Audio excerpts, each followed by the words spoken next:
જો આજ આપણા હાથમાં શું આવી ગયું? કાતરા આવી ગયા હો ભાઈ, આજ તો આપણા હાથમાં ખાટા ખાટા બળા જેવા છે ઓ કાતરા. કાતરા જોઈને કેના મોઢામાં પાણી આવી ગયું. હા સુબેર જોવો, આજ આપણે કાતરાની ચટણી બનાવવાની હે. પછી તો આપણે ખાંડણીમાં મરચા મોરવાનું ચાલુ કરી દીધું તું. થોડાક મરચા મોરીને ખાંડણીમાં નાખી દીધા તા, થોડાક ધાણા પણ મોરીને નાખી દીધા અને થોડુંક લસણ પણ નાખી દીધું. ને પછી આપણી મેન વસ્તુ કાતરા ઓ ભાઈ, કાતરા પણ આપણે કટકા બટકા કરીને નાખી દીધા હતા ખાંડણીમાં. કાતરાની ચટણી કોને કોને ભાવે કમેન્ટ કરીને કહીજો. પછી તો આપણે આ બધું ખાંડવાનું ચાલુ કરી દીધું તું. પછી તો આપણે ભટાભટી ચટણીને ખાંડવા માંડ્યા હતા. પછી થોડીક વાર ચટણીને ખાંડીને પછી આપણે એમાં ચટણી નાખી દીધી. ચટણીમાં ચટણી નાખી દીધી, કેમ કે અમારા કાઠિયાવાડમાં બધા તીખું ખાવા વાળા માણસો હો ભાઈ. પછી માથે થોડુંક મીઠું પણ નાખી દીધું.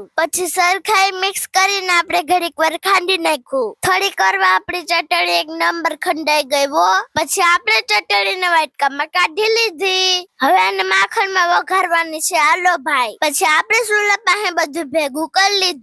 જોવા માખણનો પણ વાટકો ભરી લીધો ને ચટણી પણ આપણી આવી ગઈ. પછી તો તવી મૂકી દીધી ચૂલા ઉપર ને એમાં નાખી દીધું આપણે થોડુંક માખણ. ઘરની ગાયનું માખણ છે ઓ ભાઈ. પછી થોડીક વાર રહીને આપણે એમાં ચટણી નાખી દીધી. પછી આપણે ને સરખાઈ હલાવી નાખી ને પછી ઘડીક ચટણીને પાકવા દીધી ને એટલી જ વારમાં આપણી ચટણી બનીને તૈયાર થઈ ગઈ હતી ઓ ભાઈ. ચટણી પાકી ત્યાં જ આપણા મોઢામાં પાણી આવી ગયું હતું ઓ ભાઈ. તમને માં ચટણીનું લુક કેવું લાગ્યું કમેન્ટ કરીને કહીજો. અને અમારો વિડીયો પસંદ આવ્યો હોય ને તો વિડીયોને લાઈક કરી દેજો અને 2-3 જણાને શેર કરી ને અમારા અકાઉન્ટને ફોલો કરી દેજો. અને YouTube માં જોતા હોય ને તો ચેનલને સબસ્ક્રાઇબ કરી દેજો. Bye bye, take tech.